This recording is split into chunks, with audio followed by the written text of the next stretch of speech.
Students, business study का जो हम बिजनेस इन्वायरमेंट का चैप्टर कर रहे थे, ठीक है, उसकी हमने डिमेंशंस की थी। तो अब उसका टॉपिक करेंगे इकोनॉमिक इन्वायरमेंट इन इंडिया। ठीक है, हमने बताना है कि कैसा था इंडिया में इन्वायरमेंट, क्या है। India choose mixed economy after independence. ठीक है, इंडिया ने क्या चूज़ की, मिक्स्ड इकॉनमी चूज़ की किसके बाद, इंडिपेंडेंस के बाद। A middle path between capitalization and communism.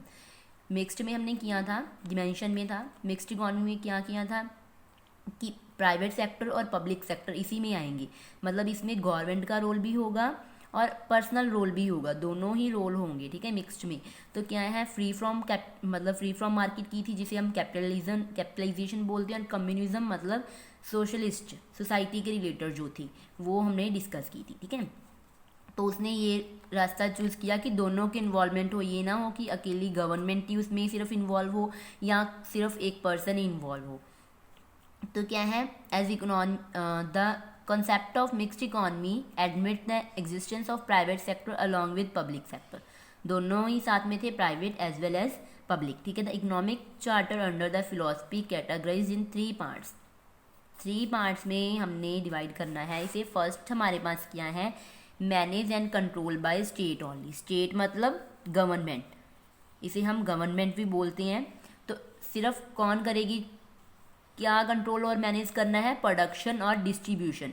पूरी की पूरी जो होगी वो कौन, मतलब जो कंट्रोल करेगी और मैनेज गवर्नमेंट करेगी। सेकंड क्या है, joint participation of state and private sector.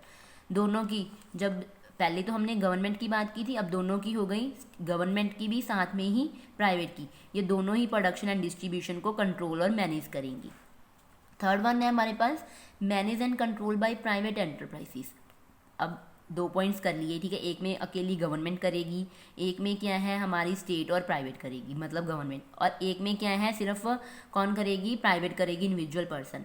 तो ये क्या है, प्रोडक्शन और डिस्ट्रीब्यूशन तो करेगी मैनेज एंड कंट्रोल्ड। ठीक है, बट क्या है, general control and regulation of the government, जो मेन जो हमारे सिंपल जिससे कंट्रोल होते हैं या किस तरीके से इसे कब इम्प्लीमेंट करना है वो कौन बताएगी, गवर्नमेंट। ठीक है, तो क्या है, industrial policy resolution of 1948 and 1956 clearly allocated the area mean for each of those 3 sectors of economy. हमने ये 1948 एंड 1956 में ये 3 हमने एलोकेट कर दिए। ठीक है, तो क्या है, the concept of mixed economy has guided our economy up to 80s। ठीक, जब तक ये 80s तक थी तब क्या है,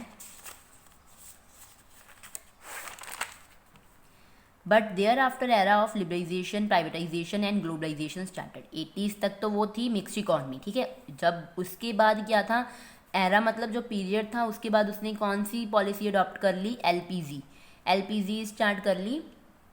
तो फर्स्ट हमारे पास क्या है, इसका मेन क्या था कि जो हमारी, जो हमने किस तरीके से देखना है, हमारी जो ग्रोथ हो कंपनी की या बिजनेस की वो अच्छे तरीके से हो।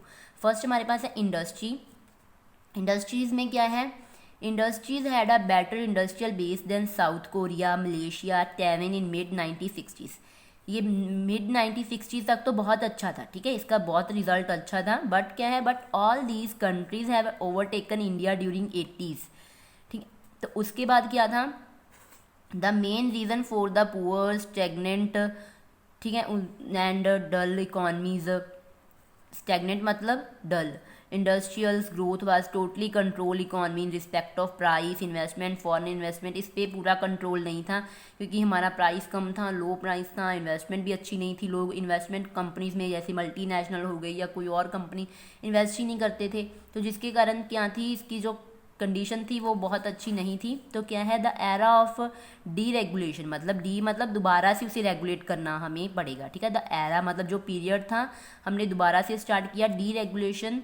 अश्योर्ड होता है स्टार्ट करना, इन बाय द गवर्नमेंट के थ्रू हमने ये स्टार्ट किया। कब किया, 1991 में।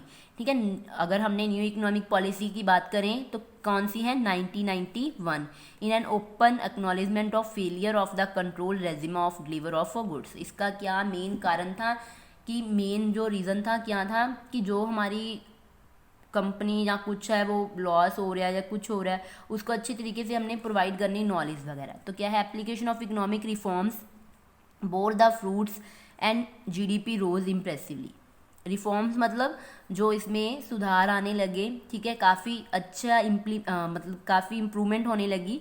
बोर द फ्रूट्स मतलब फ्रूट्स, फल तो मिलेगा, फल वो वाला फल नहीं आपने बोलना ऐसे बनाना हो गया या कोई वो फ्रूट नहीं, ऐसे हम बोलते हैं कि मेहनत का फल, वो हमें मिलना स्टार्ट हो गया। कैसे कि क्या है, जैसे 7.2% की कब थी, 1994 एंड 95 में थी, ठीक है। फिर उसके बाद ये इंक्रीज़ हो गई 96 एंड 97 में कितनी हो गई, 7.5% हो गई, मतलब 3% इंक्रीज, 0.3 पॉइंट इंक्रीज हो गई। India achieve the growth rate of 7% of the first since 1950s में, 1950s में उसने 7% अचीवमेंट कर ली, ठीक है। उसके बाद क्या है, per capita income was recorded at ₹1630 इन 1980, मतलब जो एक पर्सन की पर कैपिटा हम इनकम रिकॉर्ड करते थे वो कितनी थी, सिर्फ 1630 थी, ठीक है। कब थी, 1980 में, 80 और 89 में। बट उसके बाद ये रोज़ मतलब इंक्रीज़ होने लग गई, कितनी, 1996 और 97 में 10,708, कितनी इंक्रीज़ हो गई, 10,000।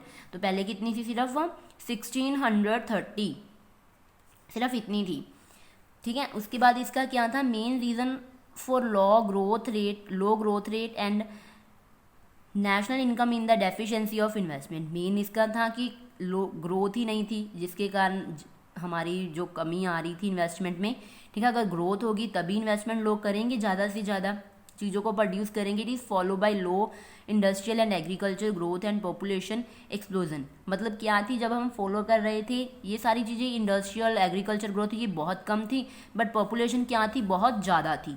एक्सप्लोजन होता है बहुत ज़्यादा, जब पॉपुलेशन ज़्यादा होगी, ग्रोथ नहीं है, ठीक है, कुछ नहीं हमारा मतलब बन रहा, तो लोग इन्वेस्टमेंट कैसे करेंगे, जिसके साथ हमें लॉस होगा।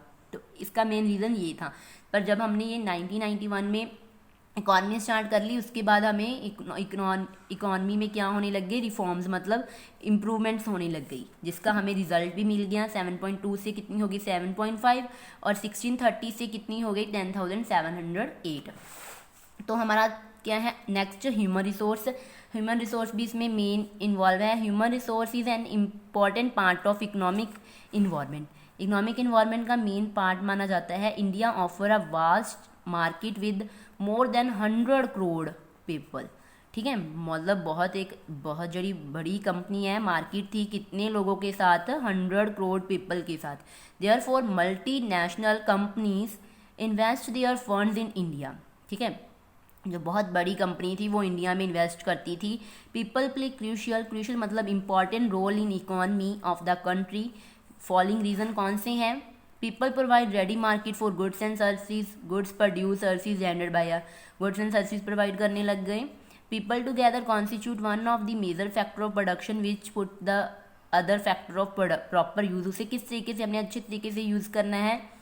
Quality of people determine the degree of economic property, quality determine कर लेनी, ठीक है। अगर क्वालिटी डिटरमाइन कर लेंगे फिर ही हमें इकोनॉमिक प्रॉपर्टी पता चलेगी हमारी कितनी है। इकोनॉमिक प्रॉस्पर मतलब ग्रोथ, इकोनॉमी की कैसे ग्रोथ होगी, only when people consume whatever is produce, ठीक है। Availability of cheap and assured labour, जब कम सामान हमें मतलब सस्ते में मिलेगा, ठीक है, और ज़्यादा से ज़्यादा क्वालिटी अच्छी होगी तब। तो क्या है, during the 8th 5-year plan significant progress has been made in industry, agriculture, foreign trade, growth rate of economy and standard living of people. ये सारा इंक्रीज हो गया किसमें, 8th 5-year में। ग्रोथ रेट ऑफ जो हमारी थी कितनी इंक्रीज हो गई, 3.5%। ओवरऑल इकोनॉमी हमारी इंक्रीज हो रही है। फॉरेन ट्रेड मतलब एक्सपोर्ट और इम्पोर्ट में भी इंक्रीज होने लगा, ठीक है। ये सारे कारण थे जिसके साथ हमें थोड़ी बहुत ही इम्प्रूवमेंट मिली।